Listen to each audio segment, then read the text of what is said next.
So we were doing mobilization and organizations. Let us go back to our two examples and look at the organizations that made the struggle successful. Okay, we noted that the call for indefinite strike, whether it was the case of Nepal or the case of Bolivia, which is a South American country. Um, this alliance included some big parties. It wasn't that, if tomorrow, okay, if you go and sit on a dharna, it's not necessary that, and I'm sure it won't happen that the entire school will come and sit down with you and stage a dharna. That's not gonna happen. But if the important this thing, in every class there are these popular kids, who attract a lot of attention, and that other kids can be influenced by them. All the classes have it, and so is the case also. There are some senior in the school, and some senior students who are easily able to influence the students, their juniors, students of the junior classes, and that is there. So if they go and sit on a dharna, there are more chances than that as compared to you, these students will attract more crowd and more attention. And so the same happened in case of Nepal also, you know that had some members in the parliament. But the seven party alliance was not the only organization behind this Mars upsurge. The protest was joined by the Nepalese Nepalese Communist Party, Maoist, which did not believe in parliamentary democracy. So even as someone who didn't believe in the parliamentary democracy, that party also became part of the protest. This party was involved in an armed struggle against the Nepali uh, government and had established its control over large parts of area. So the influence of this Nepalese Communist Party had so much importance, because it had previously been involved in the armed struggle and everything.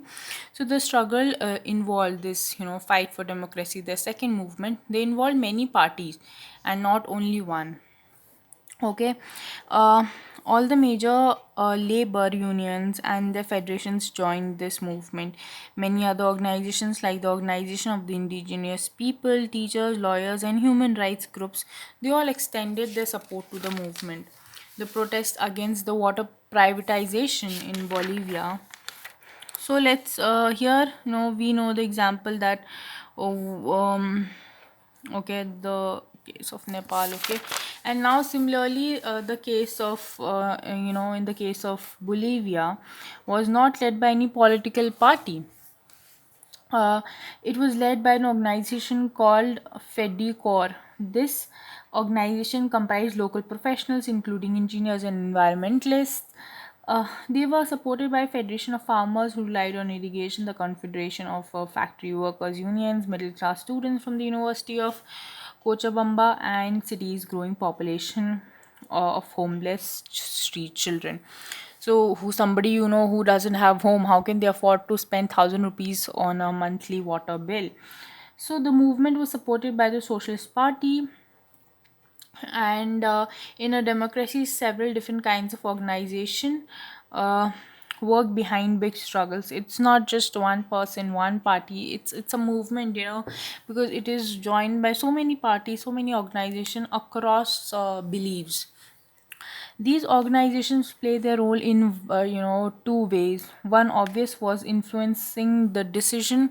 In a democracy is direct participation in competitive politics. This is done by creating parties, contesting elections, and forming governments. But every citizen does not participate so directly. They may not have the desire, the need, or the skill to take part in direct political activity other than voting.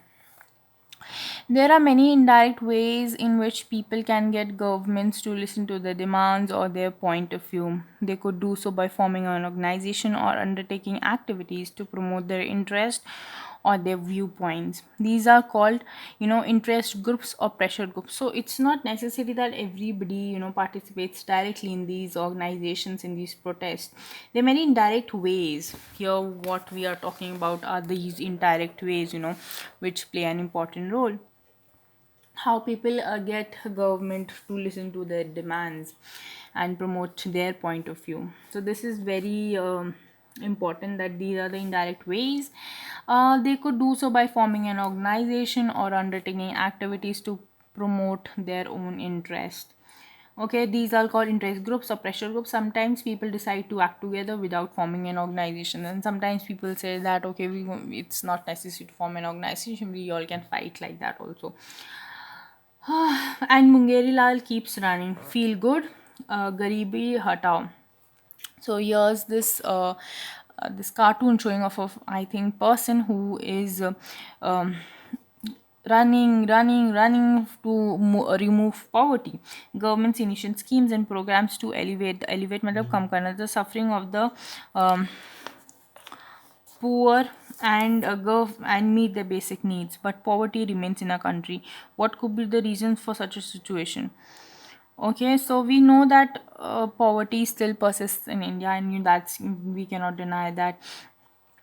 And what is the reason why it is that? Can you say that? Can you list out the reasons why is that poverty still persists in India? And even after we are having so many government schemes and falana dhimkana, um, but still poverty persists, and that in so much that people die out of hunger, people stay die due to starvation. They don't get proper 2 meals of the day or 3 meals, they only get 1 meal of the day. I don't like this word mobilization. Makes me feel as if people are like sheep. So this is what students doing. It one this cartoon is saying that I don't like the word because it feels that all the people are like sheep, and then being being directed towards one thing. What do you think? What do you also think that mobilization is not a good term, or it gives that feeling? Uh, SES is, SES actually means special economic zones. Only way forward for job growth, says CII. But I really manufacturing and not services. Focus on manufacturing services. RWAs is residents welfare associations. Groups of the societies. Housing societies. It's that. Hope that their side of the story will be heard too. Journalist protests against assault on photograph. Bhopal gas victims getting substandard drugs. NGO pro-American tilt in foreign policy. AITUC demand to ensure timely refund of VAT dues to Delhi traders. Can you identify the pressure groups functioning in the news clippings given here? So these are the news clippings giving various things. You have to find the pressure groups according to what demands are there. So this is one CIA who's saying. Then we have RWAs. Then we have Delhi traders here. Then we have journalists here. Then we have NGOs here. Then we have pro-American talent. Then we have AIT UK here. So we've listed out pressure groups and movements. Pressure groups are organizations that attempt to influence. So these are organizations, which basically attempt to influence government policies. A lot of policies you will see, they tend to favor some people. And these are mostly, these are pressure groups, which actually are organizations that attempt to influence the policies and decisions of the government. But unlike political parties, pressure groups do not aim directly to control or share political power. These pressure groups, they don't want power or some share in the political power, or they don't want to control. They just want, these organizations are formed when people with common occupation, sometimes like interest, aspirations and opinions, they come together, they just come together for a common objective, and when that objective is met, they might still be together, or might even dissolve. So that is there. In the course of the discussion above, we came across entities that are not quite an organization. The struggle in Nepal was called Movement for Democracy. For example, when you saw in the case of Nepal, the second movement. It was the second movement for democracy. It was called by that. We often hear the term people's movement to describe many forms of collective action. We keep on hearing people's movement. People मतलब लोगों का आंदोलन. We don't hear that one specific name. It's not highlighted. It's highlighted that peoples. It belonged to the people. So to describe many forms of collective actions, whether we spoke about Narmada Bachao Andolan, movement for rights of information, anti-liquor movement, women's movement, environmental movement, like an interest group. Movement also attempts to influence politics rather than directly take part in the electoral competition. So they just try to attempt, their attempt is to influence, rather than to directly take part in any electoral competition, or get a share of control or share power. Their aim is just to influence the decision making. That might, that too, because it might be influencing them. But unlike the interest groups, movements have a loose organizations. There's no leader in a lot of movements, and that is why these often become loose in nature, as like coordination. The decisions making is more informal and flexible. It is more informal and more flexible. They depend much more on spontaneous mass participation. So they depend on a lot of mass participation, more on spontaneous, मतलब अचानक, spontaneous, or no, mass participation than an interest group. So you can actually even write 2 3 points of difference between interest groups and movements. So let's talk about sectional interest groups or public interest groups. A lot of times you will see that it's written issued in public interest, or a lot of times, usually interest groups seek to promote the interest of a particular section. So it's usually interest groups are about particular sections. Maybe they are traders, they are, for example, journalists. It's a particular section. Matlab they all are have that thing in common. Trade union, business associations, professionals, they have interest of particular section. Professionals, lawyers, teachers, etc. uh, Bodies are some examples of this type. They are sectional because they represent a section of society: workers, employees, business persons, industrialists, followers of religion, caste group, etc. Their principal concern is the betterment and well-being of their members, not society in general. So it is often that they are, this movement, sorry, not movement, this interest group thinks about themselves, and this about their group, their interest and well-being of their members. It's not that it will give some common goal for the society or anything. Sometimes these organizations are not about representing the interest of one section of the society. They represent some common or general interest. Sometimes, yes, these organizations are not about representing the interest of one section of society, and they represent some common or general interest, that needs to be defended. The members of the organization may not benefit from the cause that the organization represents. The Bolivian organization FEDICOR is an example of that kind of move, of that kind, where the organization doesn't have much of an interest as that of society. In the context of Nepal, we noted the participation of human rights organizations. We even noted the this thing, how human rights organization participated in that. We read about these organization in class 9. The second type of group, so we've discussed about the this thing, about the interest of this. Sometimes they have the interest is more about them, sometimes not about the society, and sometimes it is in general also. It's not necessary, they represent some common or general interest that needs to be defended. For example, we can take the example case of Nepal, we can take the Bolivian. The second type of groups are called promotional groups or public interest groups. These okay, they promote collective rather than selective good. Their aim is to help help groups other than their own members.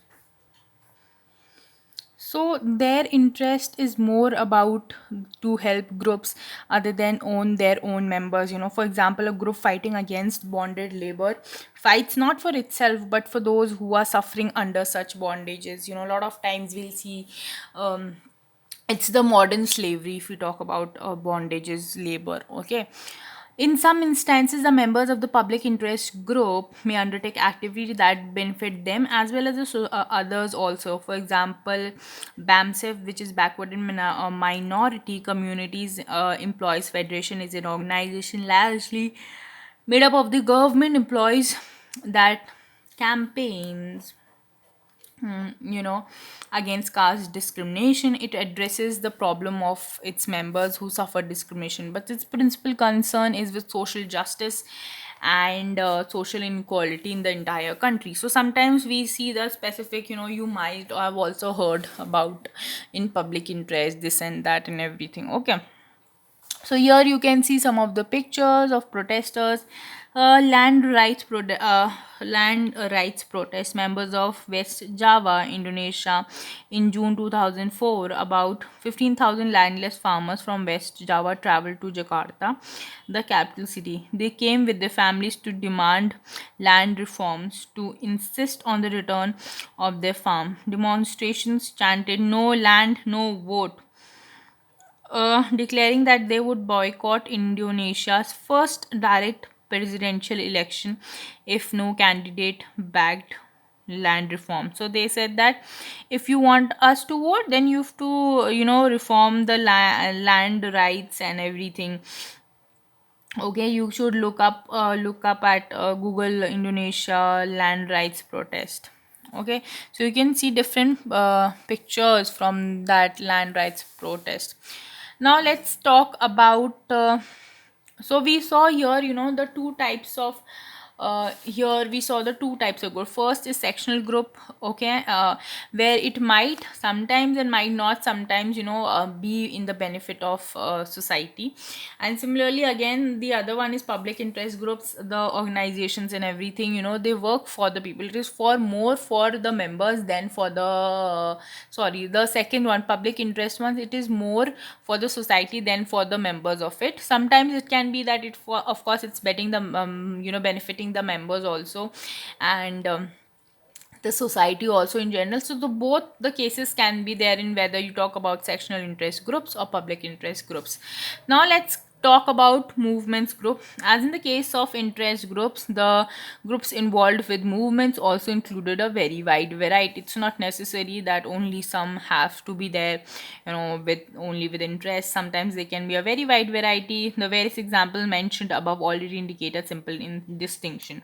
Most of the movements are issue specific. So of course, this is the important that objective, that all these movements are issue specific movement that seek to achieve a single objective within a limited time frame.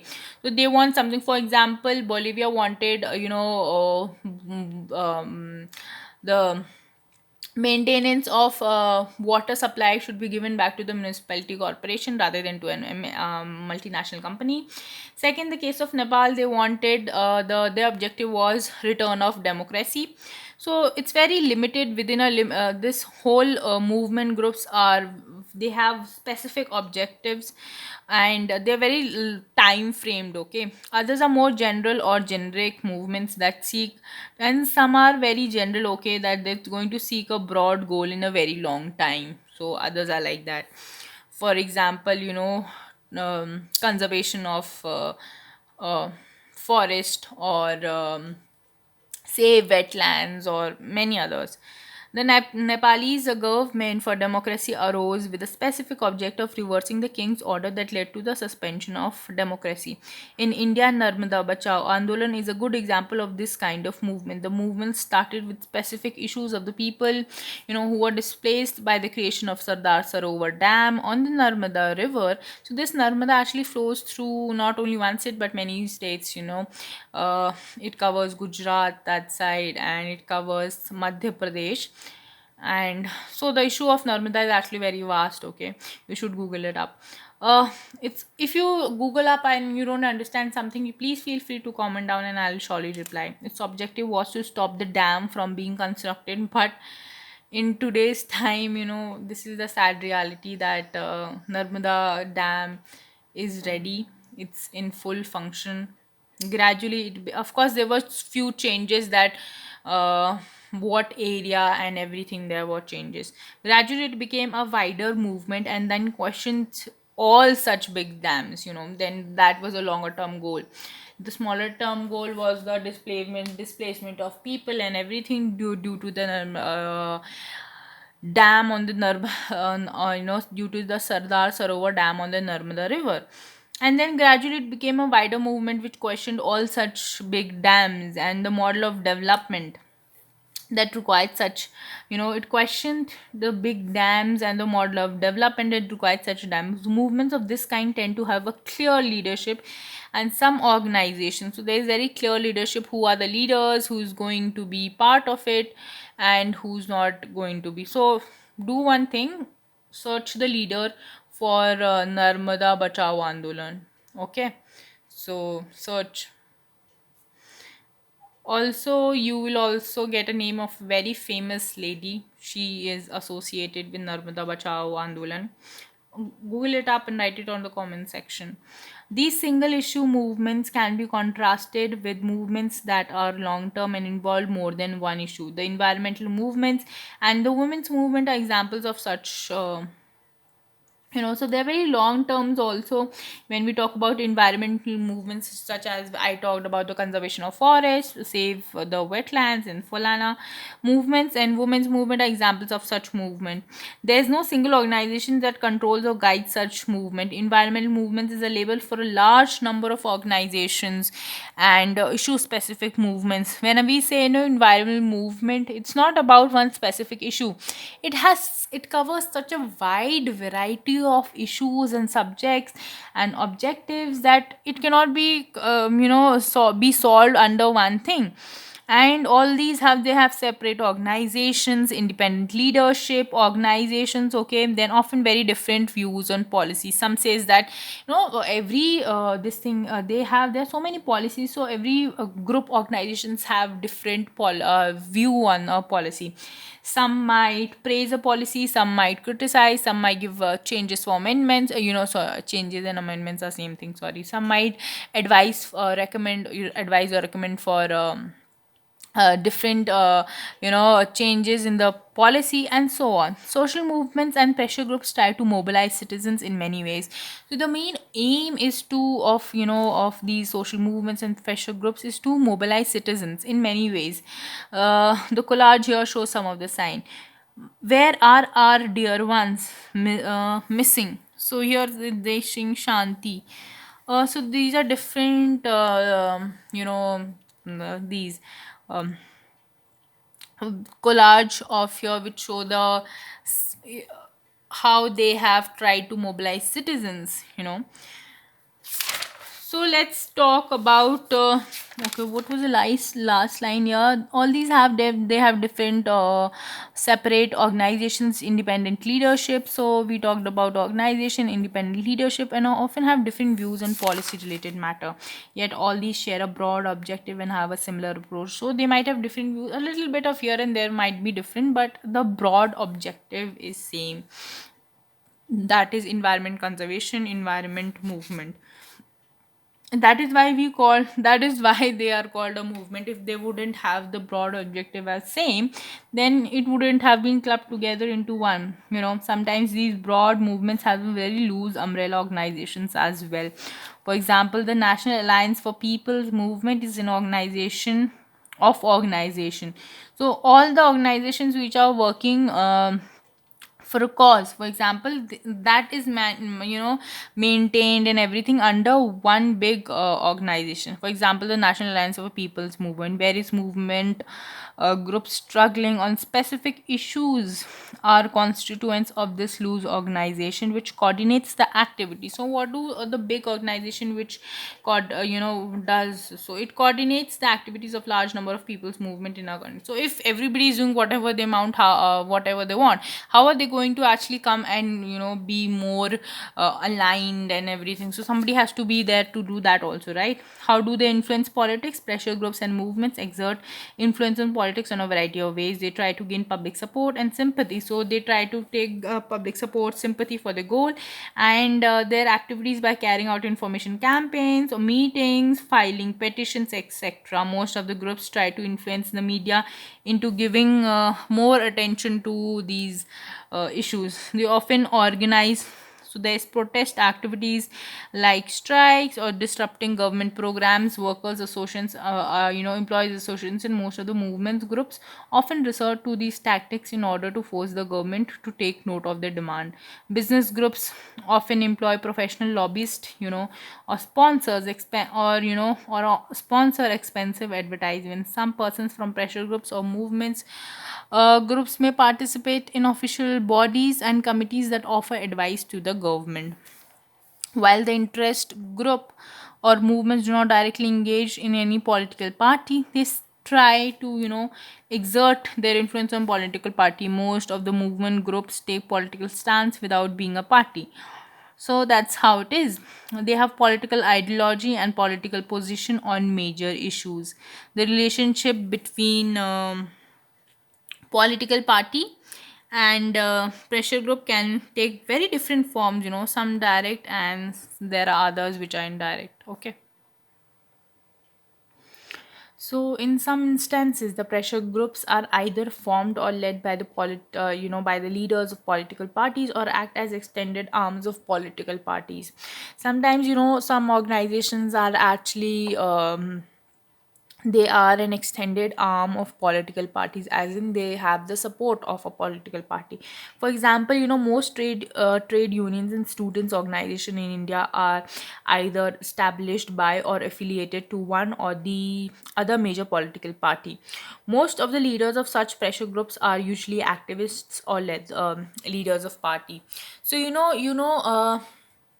Akhil Bharati Vidya Pradeshad, which is a students' political party.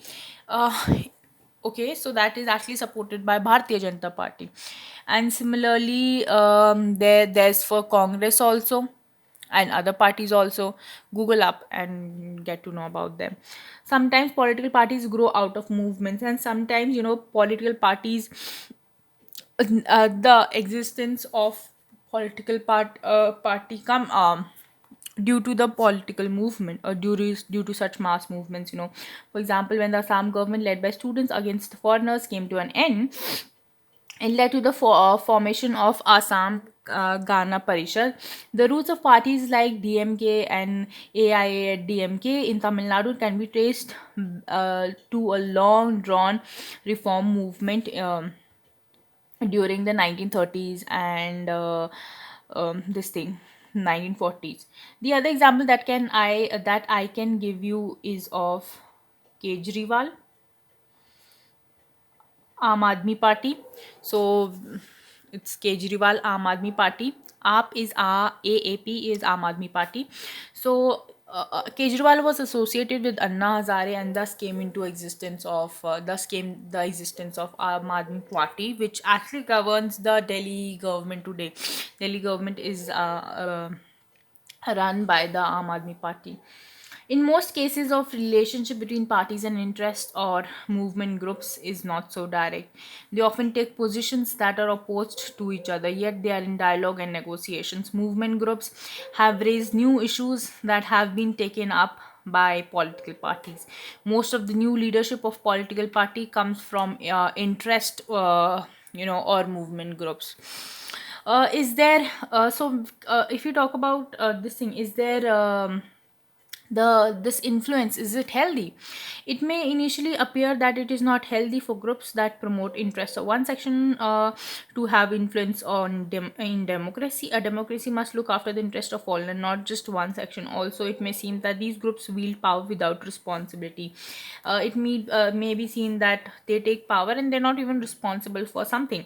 Political parties have to face the people in election, but these groups, they are not accountable to the people. Pressure groups and movements may not get their funds and support from the people. Sometimes pressure groups with small public support, but lots of money, can hijack public discussion in favor of a narrow in agenda. On balance, however, pressure groups and movements have deepened democracy.